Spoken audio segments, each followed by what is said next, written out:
ችግር የለውም ይህንኑ ቋጥሪልኝ። አይ እጨምርላችኋለሁ ካልሽኝም እንደው ተመልሼ እዚህ ቤት ማንኳኳት ስለማልችል ልደፍር ስለማልችል ከዚህ ጋር አንድ ላይ አድርገሽ ለዛሬም ለእናታችንም ለነገም አድርገን እየቆጠብን እንበለዋለን። ለእሷ ካሰብሽው ጋር ጨምረሽ ቋጥሪልኝ የኔ ልጅ። አላህ ይባርክሽ፣ አላህ ይባርክሽ፣ ቤቱን በረከት ይሙላው አሉ። ሀናን በዱዓቸው ተደሰተች፣ ልቧ በሀሴት ተሞላ። ሀናን በሀዘኔታ ስሜት እሺ ማማ እንደ ፈቃዶ ይሁን እንዳሉኝ አደርጋለሁ፣ እሺ የኔ እናት አይጨነቁ አለች። ከዛ ወደ ሌላ ዞራ ሌላ ሀቢብ እንዲጠብቃቸው እንዳይሄድ ንገሪው፣ ትንሽ ምግብ እስክቋጥር ድረስ ይጠብቃቸው አለች። እትዬ ኸውለት ፈዘዋል። ትክ ብለው እያዩት ነው። የልጃቸውን ስም ሰሙ፣ የሀቢብን ስም ሰሙ።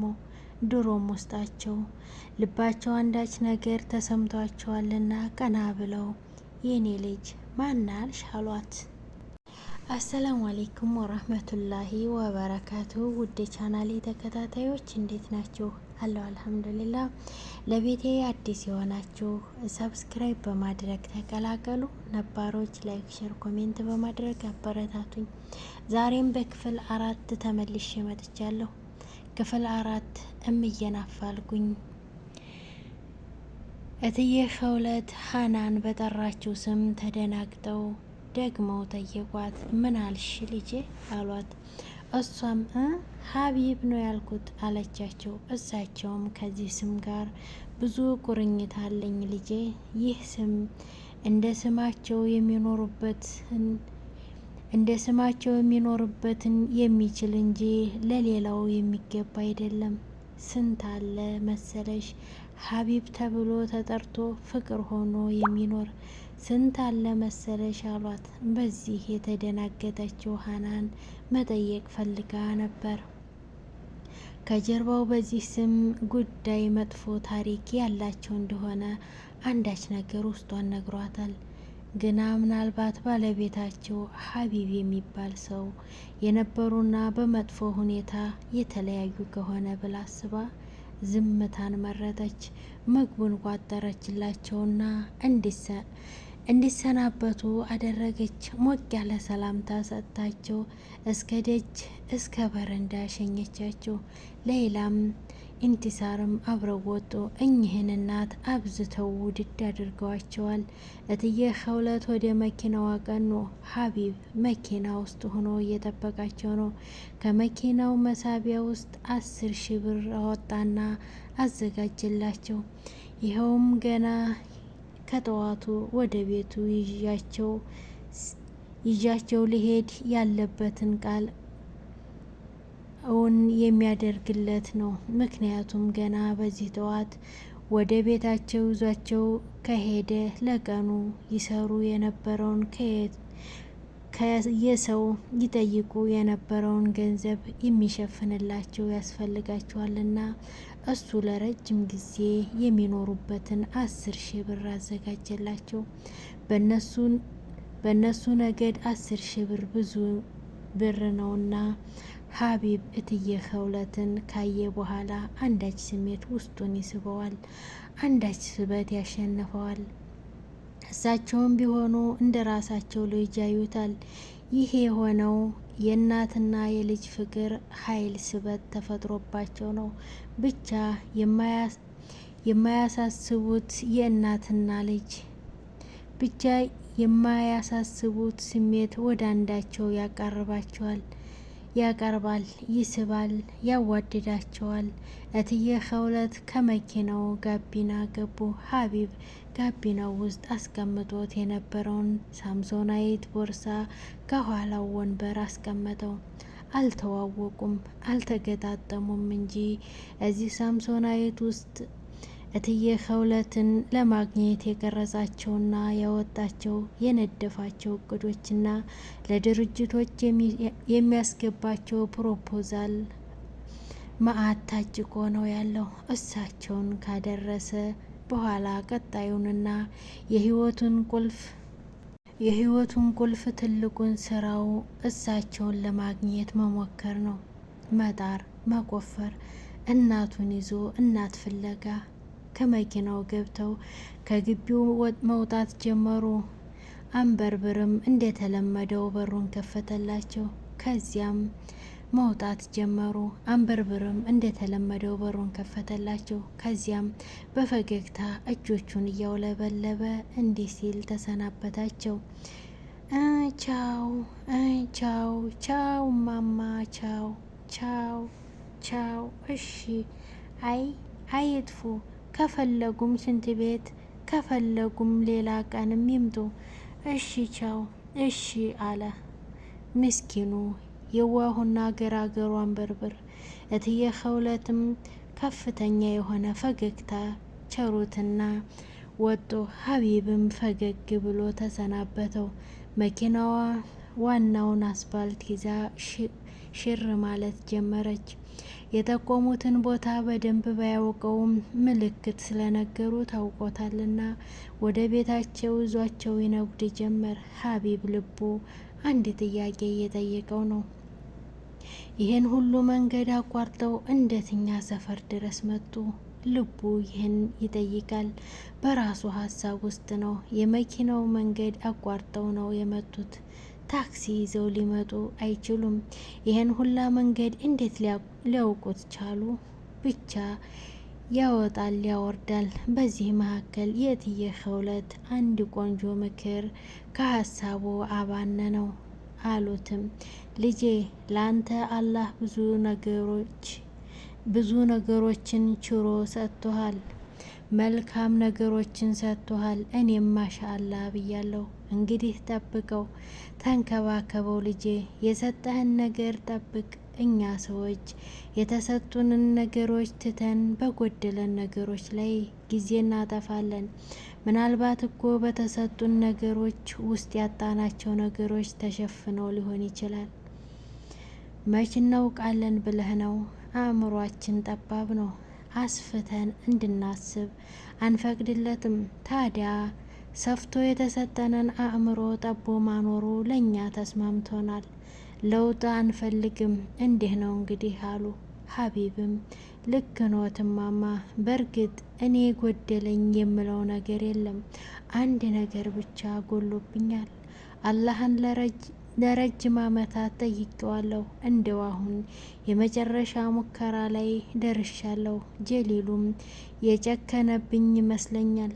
ይቅርብህ ያለኝ ይመስለኛል።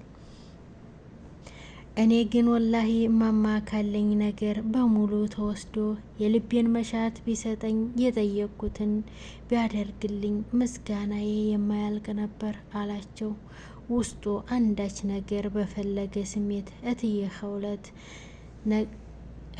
ኸውለት ነገር ስለገባቸው አይ ልጄ መቼኛ በዚህ አቆምን ብለህ ነው? አንዱን ስናገኝ ሌላ እንፈልጋለን። ከማግኘታችን በፊት ሌላ የምንፈልግ አይመስለንም። ግና መንገድ ላይ አይተህ ከሆነ 100 ብር ወድቆ ያገኘ ሰው 100 ብሯን አንስቶ አይሄድም። ድንገት መሬቱ ላይ ሌላ 100 ብር ካለች ብሎ በአይኑ ፈለግ ያደርጋል። የሰው ልጆች ባህሪ እንዲህ ነው። ግን ጌታህን እንድታመሰግነው ይፈልጋል። በሰጠህ ነገር ሁሉ ካመሰገንከው የተሻለውን ይጨምርልሃል። ግና የሰጠህን ትተህ ያጎደለብህን ብቻ ከከጀልክ እንደዛ የፍርድ ቀን ሰዎች ትሆናለህ አሉት። ሀቢብ አልገባውም። የፍርድ ቀን ሰዎች እነማን ናቸው እነሱ አላቸው። ይህንን ሲሰሙ እትዬ ኸውለት ይህንን ቆንጆ የምስጋና ታሪክ በአጭሩ እንዲህ ብለው ነገሩት። 2 ሰዎች ነበሩ ልጄ። ሁለቱም ሞትና ስቅላት ተፈርዶባቸው ነበር። ታዲያ ሁለቱም ስቅላት የተፈረደባቸው ሰዎች ወደ መስቀያቸው ቦታ እየሄዱ አንደኛው ዝም ብሎ ያማርራል፣ ይነጫነጫል፣ ይበሳጫል፣ በጌታው ላይ ይቆጣል። ሁለተኛው ሰው ለምን ትበሳጫለህ? አንተ ጌታህን ልታመሰግን ይገባል። አመስግነው፣ በዚህም ሁኔታ ብትሆን አመስግነው አለው። ሁለተኛው ሰው ግን በእጅ አላለም። ልጄ አንዴ ምን አለኝ ብዬ ነው ማመሰግነው፣ እንዴ ምን አለኝ ብዬ ነው ማመሰግነው አለው። ሁለተኛው ሰው ግን በእጄ አላለም። ልጄ እንዴ ምን አለኝ ብዬ ነው ማመሰግነው፣ ልገደል ነው፣ ንጉሱ እንደሆነ ሞት ፈርዶብኛል፣ ልሰቀል ወደ ገመዴ እየሄድኩኝ ደሞ ላመስግን ሲል ጠየቀ። ሁለተኛው ሰውም አዎ አመስግን፣ በዚህ ሁኔታ ቢሆን ጌታህን አመስግን። ሁለተኛው ሰውም የሚፈጠረውን አታውቅምና አለው። ታዲያ በዚህ ሁኔታ እየተከራከሩ ሳሉ የመሰቀያ ቦታቸው ደረሱ። የመሰቀያ ቦታቸው ላይ 3 ገመዶች አሉ። ከነሱ ውጭ ሌላ አንድ የሚሰቀል ሰውም ተዘጋጅቷል። 3ቱም ቆመው ሳለ ከነሱ ውጭ ከመጣው ሰውዬ ስቅላቱ ሊጀመር ሲል ንጉሱ ድንገት ከቦታው ከተፍ አለና አስቆማቸው። ሊሰቀሉ የነበሩትን አስቆመና አላቸው፣ ከነሱ ውጭ ያለው ያ 3ኛ ሰውዬ ያጠፋው ጥፋት ንጉሱ ላይ ከፍተኛ ክህደት ፈጽሞ ስለነበር ከመሰቀሉ በፊት በኃይለኛ ጎማ በቆዳ አለንጋ 40 ጅራፍ እንዲገረፍ ፈረደበት። ሊገደል መሆኑ ሳይቀር 40 ጅራፍ ሰውነቱ እስኪላጥ ድረስ ተገርፎ ተገደለ። እልሃለሁ ልጄ ይህን ጊዜ ምን አለኝና ነው የማመሰግነው ሲል የነበረው ሰውዬ ለካ ሳይገረፉ መሰቀልም አንድ ታላቅ ኒዕማ ነው ብሎ አመሰገነ።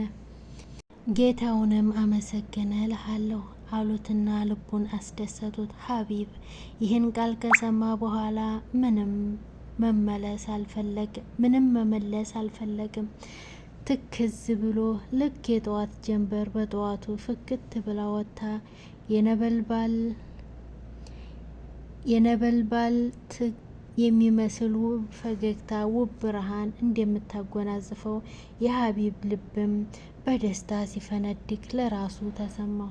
በደስታና በተስፋ ተሞላ። እናቱን ለማግኘት ይበልጥ መሞከር እንዳለበት አሰበ። ግና በተሰጠው ነገር ጌታውን ለማመስገን ተዘጋጀ። እማማ ከጠበቅኩት በላይ ኖት፣ እጅግ አድርጌ አመሰግኖታለሁ። እንዲህ ባሉኝ መሰረት አመስግኜ የተሻለውን እንዲሰጠኝ ተስፋ አደርጋለሁ አላቸው። እትዬ ኸውለትም ቀጠሉለት። አዎ ልጄ አንተ ካመሰገንክ እኔ አመስግኜ እንደተሰጠኝ ይሰጥሃል አሉት። ሀቢብም ለእማማ ኸውለት የሰጣቸው ምን እንደሆነ ለማወቅ ጓጉቶ የተሰጠኝ ምን እንደተሰጠዎት ማወቅ እችላለሁ አላቸው። እትዬ ኸውለትም አይ ልጄ እየሄድንበት ያለው መንገድ ምን ያህል ሩቅ እንደሆነ አይተሃል አይደል?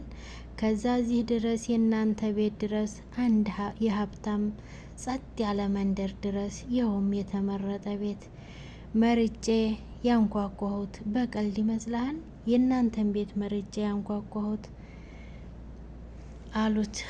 በክፍል 5 እስከምንገናኝ ቪዲዮውን እስከ መጨረሻው ተከታተሉት። አዲስ ከሆናችሁም ሰብስክራይብ በማድረግ ተቀላቀሉ። በቀጣይ ቪዲዮ እስከምንገናኝ ሰላም ቆዩልኝ።